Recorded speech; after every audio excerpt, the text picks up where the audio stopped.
तो बच्चों अभी तक के हमने क्या पढ़े थे? हमने पढ़े थे सेट्स पढ़े थे और प्रैक्टिस सेट 1.1 कंप्लीट किए थे। ठीक है, फिर हमने बोला था आपको कि हम क्या पढ़ेंगे next? Type of set. So आज हम क्या पढ़ने वाले हैं? Type of set. अब टाइप ऑफ सेट में कितने टाइप के सेट्स आते हैं, क्या क्या मतलब सेट्स में क्या हो सकता है, कितने टाइप के सेट्स हो सकते हैं वो हम देखेंगे। और फर्स्ट है आपका सिंगलटन सेट। क्या है? Singleton set. सिंगलटन सेट मतलब क्या होता है? A set consists of a single element. ऐसा सेट जिसमें सिर्फ केवल और केवल एक ही नंबर हो या फिर एक ही एलिमेंट हो। ठीक है, सिंगल सेट क्या होगा उसमें? जैसे फॉर एग्जांपल 2 1 A B, ये क्या है? Singleton set. Singleton set a set which contain only one element. A set which contain only one element is called a singleton set. आई बात समझ में? ठीक है, अब नेक्स्ट क्या है? Empty set. एम्प्टी सेट और इसे हम क्या बोलते हैं? Null set.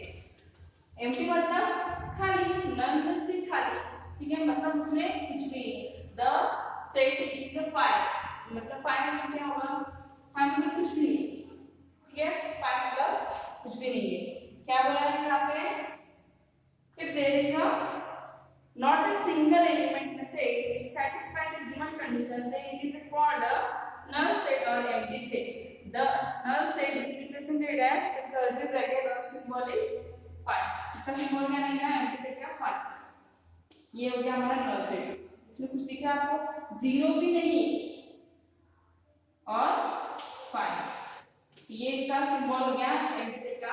जैसे which contain not any single element, उसमें सिंगल एलिमेंट ही नहीं होगा, कुछ भी नहीं, totally empty, called empty set. Okay, आई बात समझ में?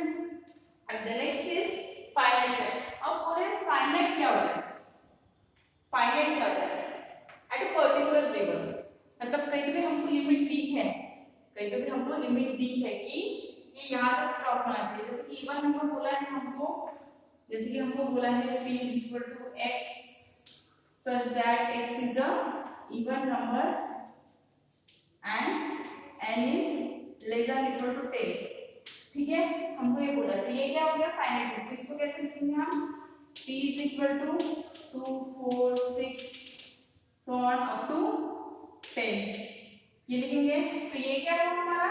ये फाइनाइट सेट है, क्योंकि यहाँ पे ये सेट रुका है, कहीं तो भी रुका है ये सेट, तो इसमें हम क्या बोल सकते हैं? इसको फाइनाइट सेट बोल सकते हैं। We call it finite set. Okay, so finite set क्या होता है?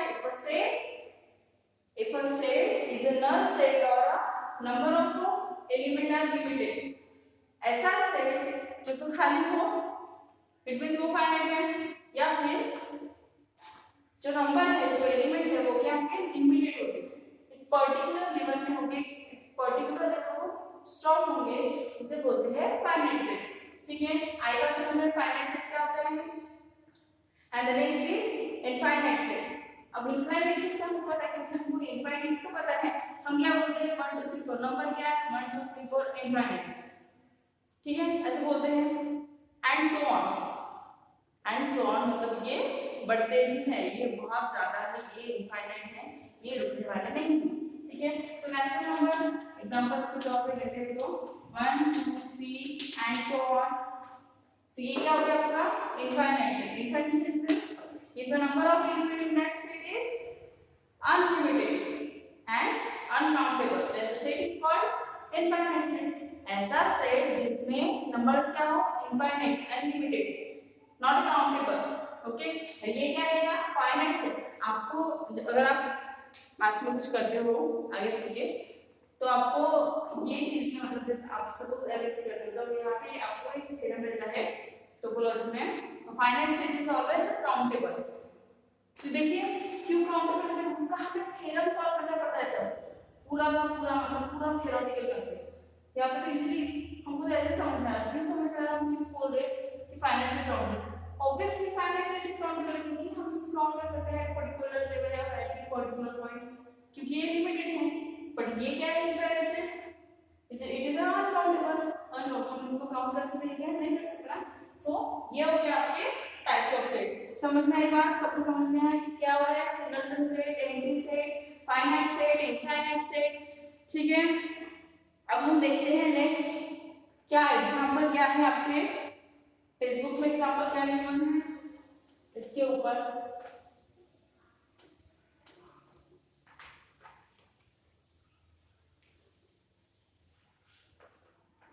क्या है? Right the following set using a listing method and classified into finite और इनफाइनाइट सेट। जो हमको दिया है क्वेश्चन उसको क्या लिखना है हमको, किस फॉर्म में लिखना है? लिस्टिंग मेथड में। लिस्टिंग मेथड में हमको लिखना है, ओके लिख देंगे, कोई बात नहीं, क्योंकि इसके पहले के एक्सरसाइज में हमने तो लिखा है, बहुत सारे प्रॉब्लम किया तो ये तो आप लिख ही लोगे। ठीक है, लिस्टिंग मेथड में लिखा है, तो क्या करना है वहां पे हमको क्लासिफाइड करना है कि वो फाइनाइट है और इनफाइनाइट। ये नहीं लिखना कि एम्प्टी है, सिंगलटन है, नहीं, सिर्फ हमको फाइनाइट और इनफाइनाइट में काउंट क्लासिफाइड करना है। ठीक है, तो देखिए फर्स्ट क्या बोला है, एक set of x such that x is a odd number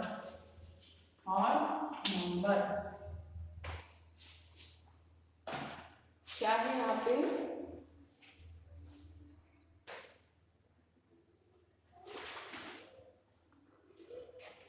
ये is a set of all x such that x is a odd number, मतलब x क्या है? odd number है, तो हम क्या लिखेंगे?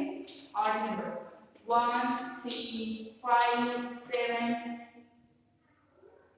9 11। कहा तक बोले क्या हमको? ये बोले हमको कि यहाँ पे लिखना है करके? नहीं बोले ना, मतलब ये तो बढ़ता ही रहेगा कब तक? Up to infinity.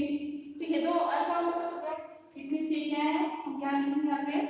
This is a infinite, this is a infinite set. क्या हुआ हमारा? इनफाइनाइट सेट हुआ ना। अब नेक्स्ट देखते हैं, वो तो हम ऐसे ही बताएंगे, हम नहीं लिखवा के देंगे आपको। क्या है next? B, the set B is a set of all x such that x belongs to n। x का इस बिलोंग करता है n से, n में n क्या होता है? नेचुरल नंबर होता है। ठीक है, और क्या है? 3x - 1 = 0। x किससे बिलोंग कर रहा है? n से, और क्या बोला है? 3x - 1 = 0। यहाँ पे क्या करेंगे? x की वैल्यू फाइंड आउट करेंगे, ये क्या होगी? x की वैल्यू 1/3। अब मुझे बताइए x की वैल्यू 1/3 है और 1/3 का भी नेचुरल नंबर से ये करते हैं, क्योंकि नेचुरल नंबर क्या होते हैं? 1 2 3 4 5 6 7 8 9 5 8 so on। तो हम क्या लिखेंगे? But 1/3 does not belongs to n, तो उसे बिलोंग करते नहीं है। फिर हमें क्या सेट मिलेगा? बिलोंग के मतलब सेट क्या है? कुछ नहीं, is empty set. It is a empty set, हुआ ना? empty set, null set। But हमको क्या करना है? ये सेट हुआ, मतलब कुछ भी नहीं है यहाँ पे, जैसे भी जो कुछ भी है, ये वैल्यू नहीं पड़ती, ये सेट हमको मिलता है। ये क्या हुआ? ये तो empty set हो गया, पर हमको किसमें क्लासिफाइड करने को बोला है? फाइनाइट और इनफाइनाइट में। ठीक है, सो फाइनाइट और इनफाइनाइट में बोला है तो हम क्या करेंगे? फाइनाइट और इनफाइनाइट में बताएंगे ना, आपको जो बोला है वही लिखना पड़ेगा ना। सो ये क्या हुआ? हमने पहले ही बोला फाइनाइट सेट में क्या बोला था हमको? एक तो वो क्या रहेगा? एम्प्टी सेट रहेगा, या फिर लिमिटेड एलिमेंट होंगे। तो ये क्या है? लिमिटेड है ना, तो ये तो क्या हो गया? ये तो फाइनाइट हो गया। ठीक है, the set is finite. Okay, so in this way आप पूरे के पूरे जितने भी है, थर्ड, फोर्थ, फिफ्थ, सिक्स, सारे प्रॉब्लम समझ लोगे, कर लोगे। अपनी नोटबुक में लिखना है आपको सारी चीजें, क्योंकि थर्ड वाला तो कुछ नहीं है, x नेचुरल नंबर से बिलोंग करता है और x is divisible by 7, x is divisible by 7। ठीक है, सो वो 7 के जैसे मल्टीपल हो गया पूरे के पूरे, तो मल्टीपल हो गया, तो मल्टीपल तो कब तक? 7 को बार मतलब उसके मल्टीपल लेंगे तो वो तो अब इंफिनिटी हो जाएंगे ना। तो पर्टिकुलर लेवल हमको बोला है कि यहीं पे रुकना है करके, नहीं बोला है ना, वो तो इनफाइनाइट सेट हो गया। तो इस तरीके से आपको सारे के सारे एग्जाम्पल है वहां पे वो सॉल्व करने हैं। तो समझ में आई बात आपको? ये सभी चीजें समझ में आ रही है आपको? ठीक है, अब हम क्या करते हैं, इक्वल सेट्स देते हैं। अब बोलिए मैम इक्वल सेट्स क्या होता है? क्या होता है इक्वल सेट? इक्वल मतलब समान, तो हमको पता है कि समान है, ठीक है। तो इक्वल सेट मतलब क्या होता है, अगर दो सेट्स हैं, ए है या फिर बी है, तो ये दोनों क्या होंगे, इक्वल हो गया, इक्वल सेट। कुछ अलग है, कुछ नया है नहीं। The two sets A and B are said to be equal. उनको हम कब इक्वल बोलेंगे? If the every element of A is equal to the every element of B, मतलब अगर दोनों के सेट के जो एलिमेंट है वो अगर दोनों बराबर है तो हम उसे क्या बोलते हैं, इक्वल सेट। इक्वल सेट बोलते हैं ना हम उसे, ठीक है। इक्वल सेट बोलेंगे क्योंकि अगर देखो A में 1 2 3 4 है और B में 4 3 1 2 है, तो बोल सकते हैं ना इसको, अरे नहीं यहाँ पे 1 2 3 4 है तो यहाँ पे भी 1 2 3 4 होगा, तभी से होगा। ऐसा होगा क्या? नहीं ना, ये क्या होगा, ये इक्वल ही होंगे क्योंकि क्या है, जो एलिमेंट है वो क्या है, इक्वल है दोनों के। तभी एक भी एलिमेंट कम ना होना चाहिए, बराबर एग्जैक्ट वही एलिमेंट मिले, उसका जो सीक्वेंस रहेगा वो आगे पीछे रहेगा चलेगा, बट दोनों सेट्स क्या होने चाहिए, इक्वल होने चाहिए। तो समझ में आई बात?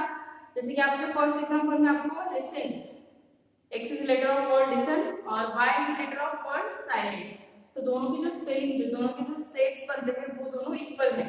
क्यों? क्योंकि जो एलिमेंट आएंगे सेट्स में वो इक्वल आएंगे, ठीक है। तो क्या बोलेंगे, वो दोनों सेट्स इक्वल है, ठीक है। नेक्स्ट क्वेश्चन में है A is a set of for all x such that x is equal to twice n and that n is belongs to n। तो n क्या है, नेचुरल नंबर है, इट मींस वो twice of n। Twice of n मतलब क्या है, वो 2 के मल्टीपल है। तो कहां तक मल्टीपल है, 0 to less than equal to 10। Less than और इक्वल टू है, इक्वल टू मतलब 10 भी उसमें आएगा, सो 2 से लेकर उसके मल्टीपल 2 4 6 8 कहां तक, 10 तक आएंगे, ठीक है। ये आया।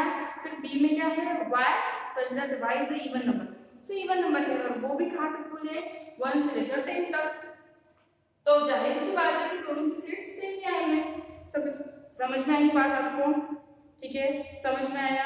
तो आज के लिए इतना काफी है और हम कल देखेंगे कि प्रैक्टिस सेट 1.2 क्या है हमारा, ठीक है। प्रैक्टिस सेट 1.2 में क्या होता है ये हम कल देखेंगे।